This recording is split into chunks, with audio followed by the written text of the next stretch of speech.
unsympathetic. The great master of science fiction.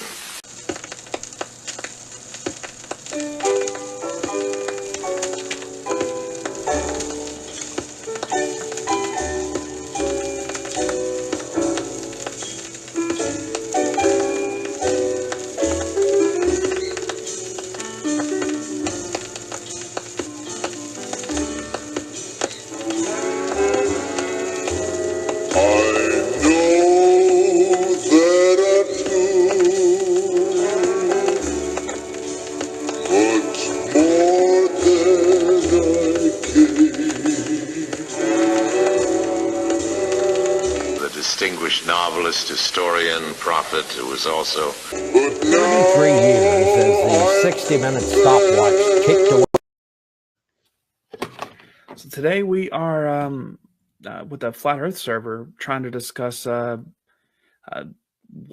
the Flat Earth is important to people. And join us for an in-depth exploration of the Flat Earth theory and the geocentric model of the universe. Surely you've heard about Ptolemy and his theories regarding the flat Earth, but did you know he had some opponents too? And what about Columbus, Marco Polo, and Magellan? When they embarked on those famous journeys and adventures, what did they believe about the Earth? Was it a sphere or was it a disk? Stay with me to find out. Don't forget to show your support by giving this video a thumbs up and leaving a comment down below. Now let's get started. Throughout history, humanity has grappled with understanding the cosmos and our place within it. One of the most enduring debates revolves around the shape of the Earth and the structure of the universe. From ancient civilizations to the Renaissance, various theories and models have been proposed, challenged, and refined, leading to significant shifts in our understanding of cosmology. The heart of this exploration is Claudius Ptolemy, a towering figure in ancient astronomy. Ptolemy's work, Almagest, compiled in the 2nd century AD, presented a comprehensive treatise on the geocentric model of the universe. In Ptolemy's cosmology, the Earth was considered the stationary center of the universe, around which the sun, moon, planets, and stars orbited in perfectly circular paths. This model was heavily influenced by the philosophical and scientific traditions of ancient Greece, particularly the works of Aristotle and Hipparchus. Ptolemy's geocentric model held sway for centuries, but it was not without its detractors. One notable opponent was Aristarchus of Samos, who proposed a heliocentric model of the universe, with the sun at the center and the Earth revolving around it. However, Aristarchus's revolutionary ideas were largely ignored during his time, and Ptolemy's geocentric model remained dominant. The Roman era saw the adoption and further development of Ptolemaic cosmology. Roman astronomers such as Geminus contributed to the refinement of astronomical theories and observations, solidifying the geocentric view of the universe in Western thought. Before the Roman era and the time of Marco Polo, several ancient civilizations and thinkers demonstrated that the Earth is a sphere through various methods and observations. One of the earliest recorded instances of this realization dates back to ancient Greece. Eratosthenes, a Greek mathematician, astronomer, and geographer who lived in the 3rd century BC, is perhaps best known for his calculation of the Earth's circumference. By measuring the angle of the sun's rays at 2 different locations on Earth, Alexandria and Siena, and knowing the distance between them, Eratosthenes was able to estimate the Earth's size with remarkable accuracy. His method demonstrated that the Earth's surface is curved, indicating a spherical shape. While not providing direct empirical evidence, the Greek philosopher Pythagoras, circa 6th century BC, and his followers proposed that the Earth was a sphere based on philosophical reasoning and observations of celestial phenomena. Pythagoras believed in the harmony of the spheres and argued that the most perfect shape for celestial bodies, including the Earth, was a sphere. The ancient Greek philosopher Aristotle, circa 4th century BC, also supported the idea of a spherical Earth. In his work On the Heavens, Aristotle observed the curved shadow of the Earth during a lunar eclipse and deduced that the Earth's shape must be spherical. He also noted that different constellations could be seen at different latitudes, further supporting the idea of a curved Earth.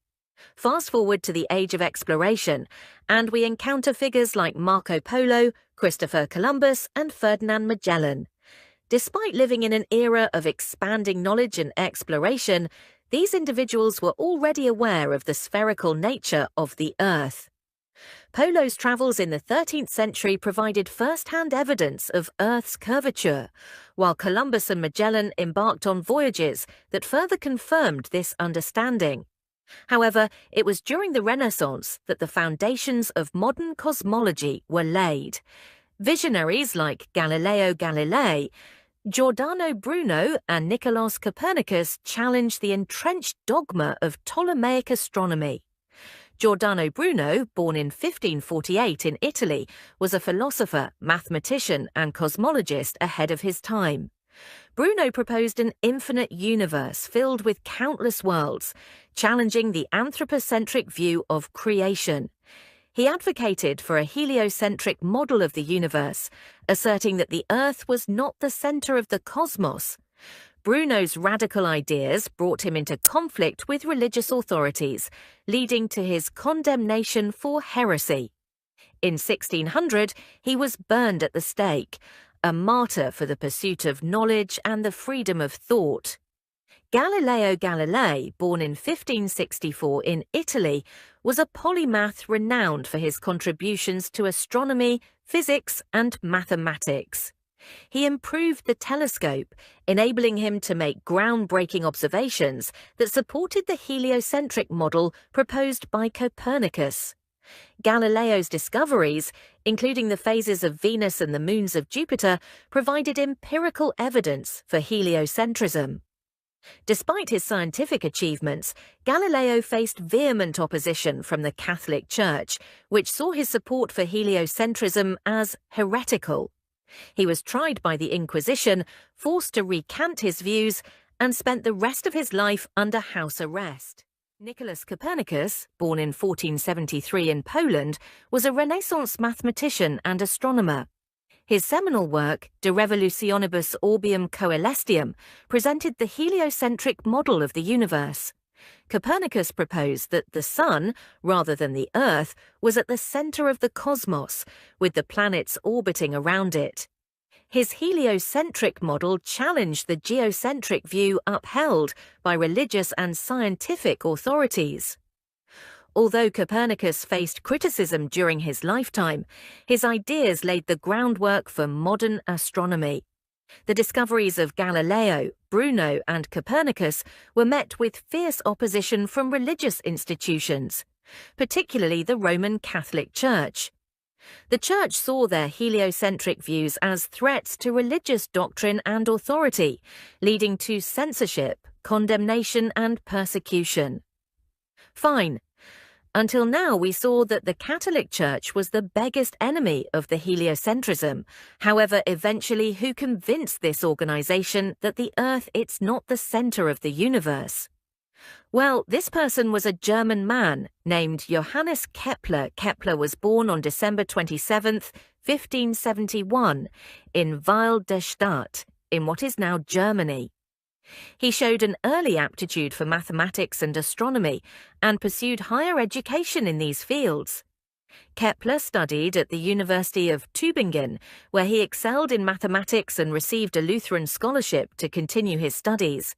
Kepler's contributions were certainly crucial in providing a mathematical framework for heliocentrism through his laws of planetary motion, and in advocating for a reconciliation between scientific discoveries and religious beliefs.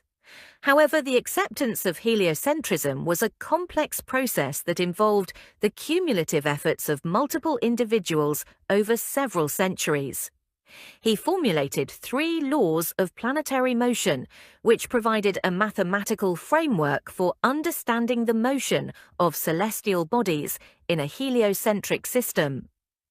Kepler's laws replaced the complex and inaccurate system of epicycles and deference proposed by Ptolemy and refined by Copernicus. Kepler's laws were based on empirical observations and rigorous mathematical analysis, making them difficult to refute. Unlike Galileo, Kepler sought to reconcile his scientific discoveries with religious beliefs, particularly those of the Catholic Church. Kepler argued that the heliocentric model of the universe did not necessarily contradict the Bible's teachings, but rather offered a deeper understanding of God's creation. His efforts to bridge the gap between science and religion helped to alleviate some of the Church's concerns about heliocentrism. While Kepler's work played a significant role in advancing heliocentrism and gaining acceptance within the scientific community, it was not until much later that the Catholic Church officially recognized the heliocentric model. In 1822, the Catholic Church removed Galileo's works from the Index of Forbidden Books, signaling a tacit acceptance of heliocentrism. Finally, in 1992, Pope John Paul II officially acknowledged that the Church had erred in condemning Galileo, acknowledging the validity of heliocentrism as a scientific theory. Now that we've explored how our understanding of the world has evolved over history, let's shift our focus to the planets in our solar system. How many years have we known about them? Known since ancient times, Mercury was observed by numerous civilizations, including the Babylonians, Greeks, and Egyptians. Its visibility to the naked eye allowed for its recognition as a planet long before the advent of telescopes. Similarly, Venus has been known since ancient times due to its bright appearance in the sky.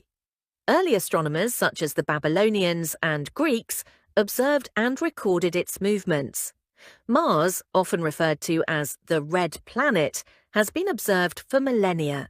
Ancient civilizations, including the Babylonians and Egyptians, documented its motion across the night sky. Jupiter, the largest planet in our solar system, has been known since ancient times. It was observed by civilizations such as the Babylonians and Greeks, who recorded its movements among the stars. Saturn's discovery is attributed to ancient civilizations, including the Babylonians and Greeks. Its distinctive rings were first observed by Galileo Galilei in 1610 through his telescope. Uranus was the first planet to be discovered using a telescope.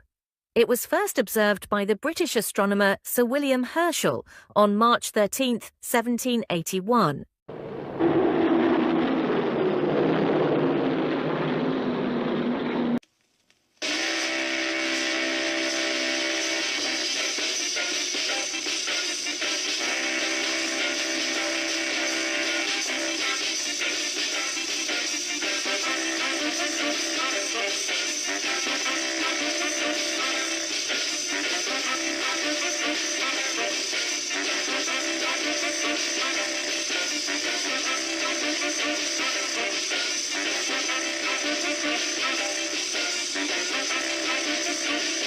Stars don't drift out of the field of view as we're watching. Instead, the telescope slowly moves to keep pace with the motion of the stars caused by the turn of Earth.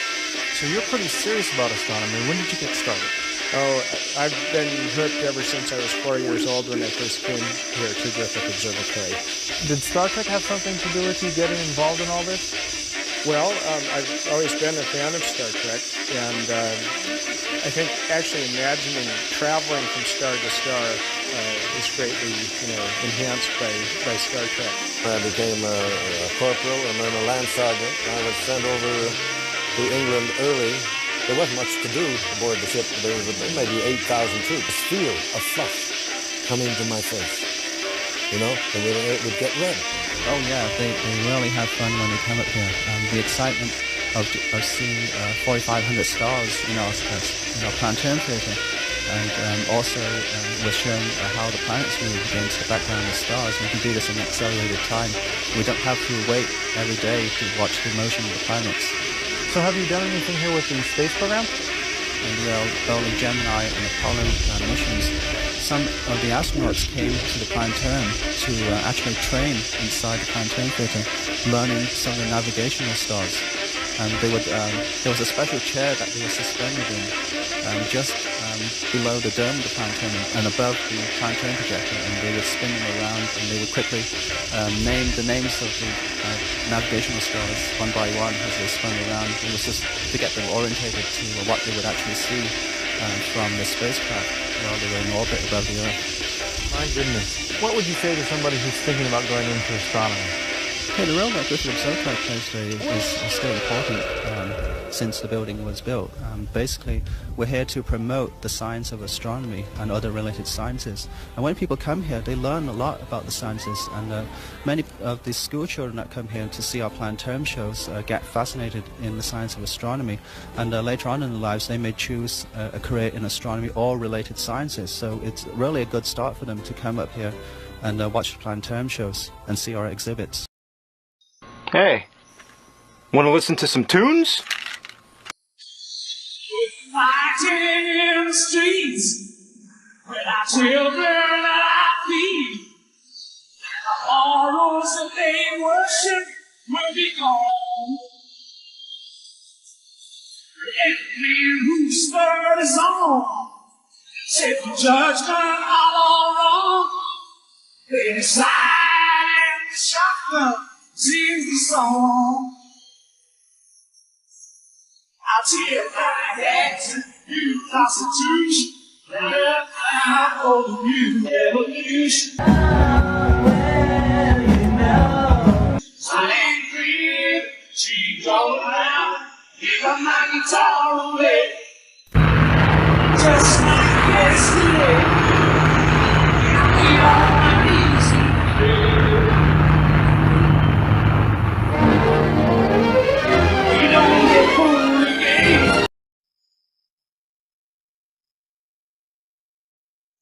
I know that you all know my next guest. He was a Broadway star, producer, and director at the age of 22. At 26, he directed what almost every film critic has had on his list of the greatest films ever made. They're very simple. A lot of them have been done before. They don't actually say an awful lot, except they say nobody knows. To create a great impression. The more you think about that, the more you think about all the millions of experts we have on the telly every night or everywhere telling us how to do it. And a year later, they're wrong, or they're out of office, or the world isn't flat after all. And so I attach like a lot of importance to just that idea of nobody knows, and that's the way I like it. The muskrat and the bullfrog, the rabbit and the skunk, old barns full of blue sky and backyards full of junk. Flat stuff, flat stuff. Way out to the setting sun.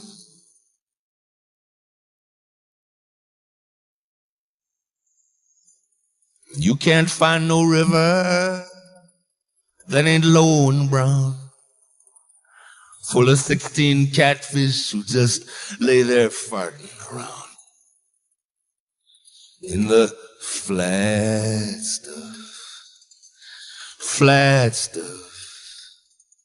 Way out to the setting sun.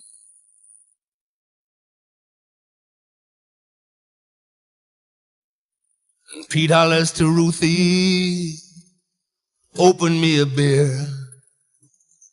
And when you get it open, bring it over here. Flat stuff, flat stuff. Way out to the setting sun.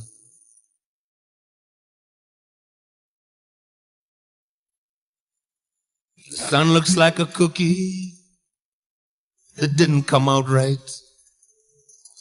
The moon looks like a cookie someone stole a bite. And it was flat stuff, flat stuff. Way out to the setting sun.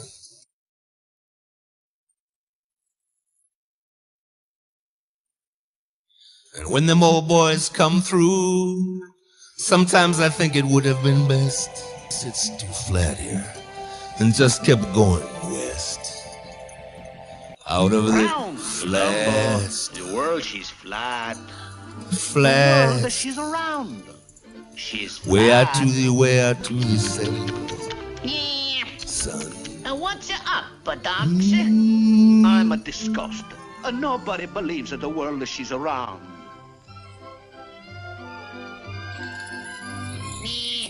If you can prove the world is round, Chris, I'll give you my jewels. Ravioli. All the time prove.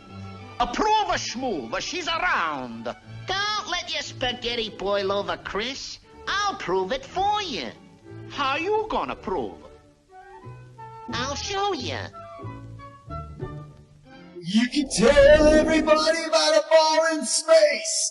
Drag our brains all over the place. We don't spin anymore.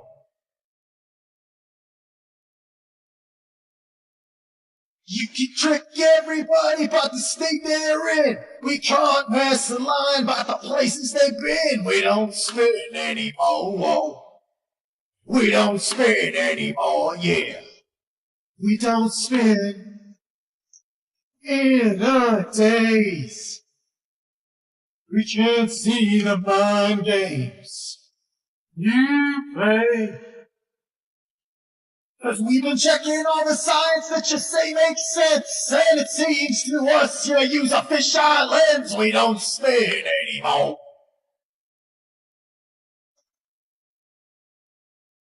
And as for Zane, I could sit here and write my rhymes. Wake the masses to you when I speak my mind. We don't spin anymore. Neil Armstrong. We don't spin no more. We don't spin in our days. We were played by the same fools every day. We won't believe anymore. Get out of their way! Hope's a lie! We got a better things to learn with our time! We don't spin anymore! We don't spin anymore! Whoa. We don't spin anymore! We don't spin anymore! Whoa. Well, we don't care now what you say. 'Cause every day we know it's right in ourselves. And we don't care now what you say. Hey, we'll think alright by ourselves. 'Cause we know.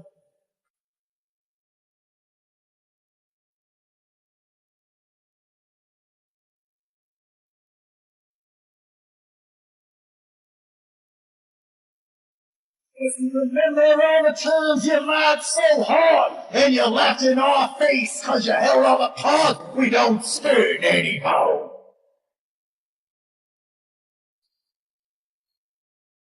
And we really won't submit down upon our knees, 'cause all we want of you is just to set us free. We don't spin anymore.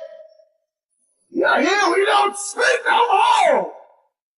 We don't spin in our days. We never did believe you much anyway. We won't believe no more. So get out of the way. Plums alive. We got better things to learn with our plan. We don't spin anymore. You hear? We don't spin anymore. We don't spin no more.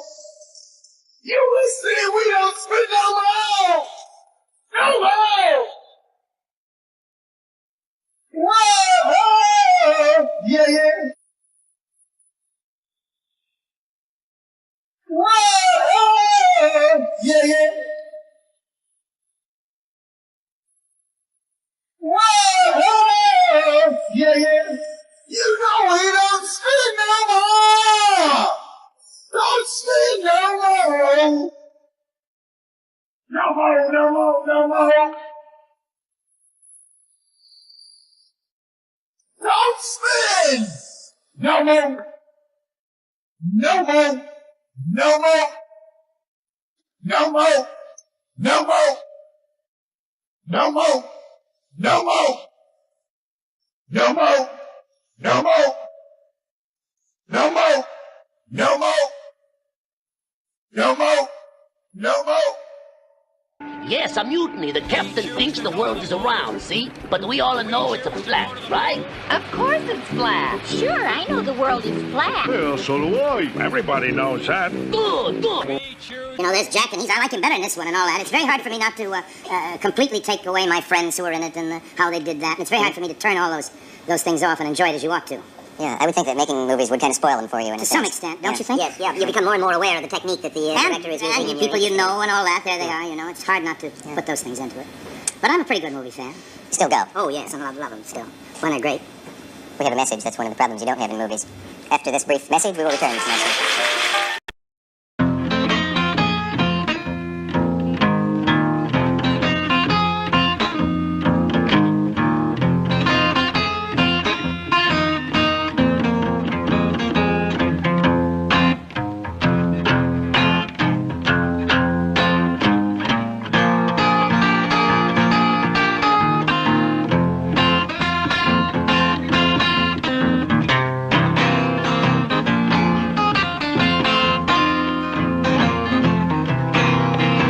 Now, baby, please don't go. Now, baby, please don't go. Now, baby, please don't go back to New Orleans. You know I love you so, baby.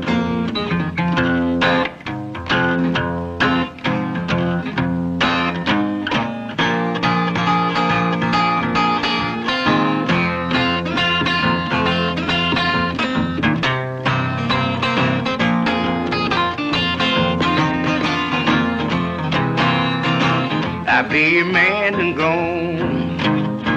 I be a man and gone. He left the county for me, had his shackles on.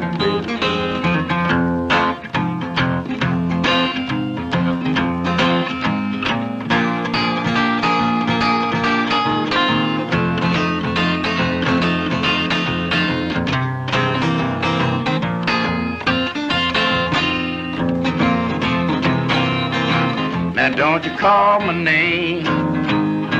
Now don't you call my name. You got me way down here when the ball and chain. Now baby, please.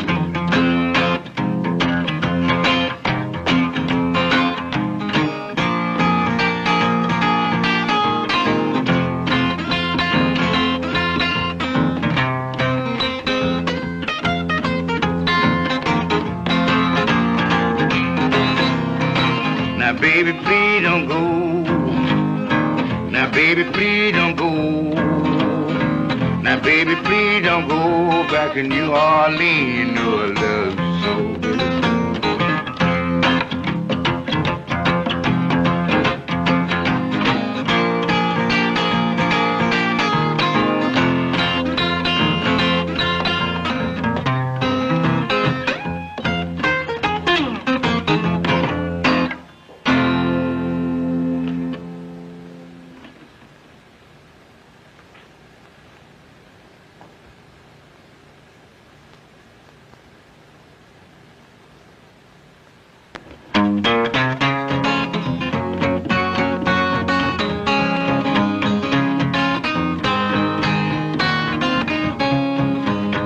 Oh, my babe, take me back.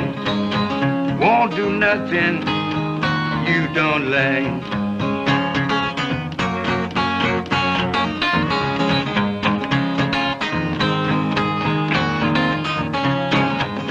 Take me back, I'll be good. Get your water, yes, babe, and I'll cut your wood.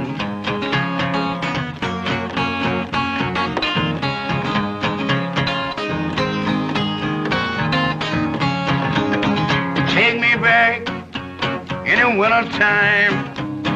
Don't do the suit, you break my leg for trying.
And just different.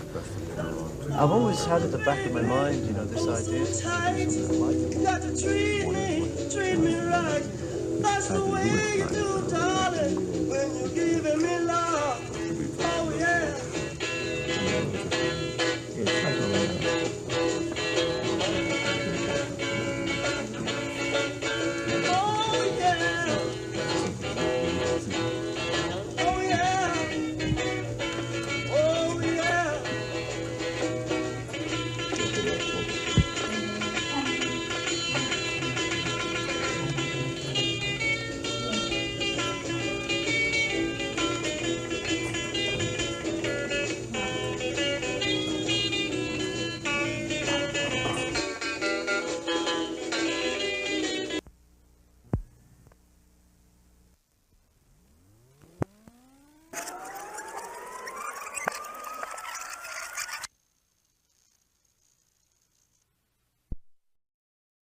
Hey, want to listen to some tunes? Today, we have an incredibly sophisticated scientific laboratory in space. So uncomplicated. I wish I could go back there again. OSOs, OGOs, OAOs, IMPs, RAEs, and other scientific satellites carry the experiments of famous scientists from many nations. I've got a ticket to the moon, get to the moon. I'll be rising high above the earth. So let's put this in perspective here. Why is this landing so close to the moon's south pole so significant? Well, so you may know that the farther away from the equator you go, the lower the sun's arc is in the sky. Okay. Until you're near the poles, the sun just barely ambles above the horizon. Okay.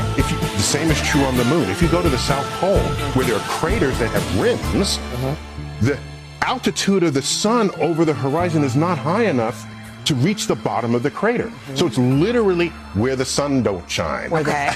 And so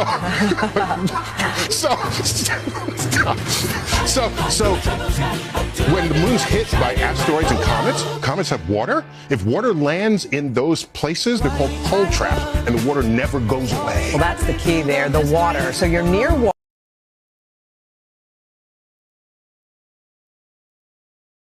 Call your family. You know, it's not a bad idea once in a while. Most historic Still some people who don't know that Liberty and Wilford Brimley are, and my doctor said, Wilford in the world. I got a letter from Gene You know, it's not a Roddenberry. bad idea once in a while. I was scared. And ladies and gentlemen, I was diagnosed with diarrhea. And ladies and gentlemen, that's exactly the way it's been. There's a line in the song.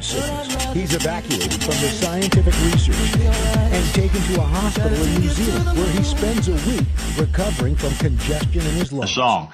Forget your troubles. You have nothing to worry about. If you have type 2 diabetes like I have, you're confronted with choices. Over 800,000 people rely on doo-doo. In closing, I would simply like to say to you, You may know that the farther away from the have a equator good day. you go, the lower the sun's arc is in the sky. Until you're near the poles, the sun just barely ambles above the horizon.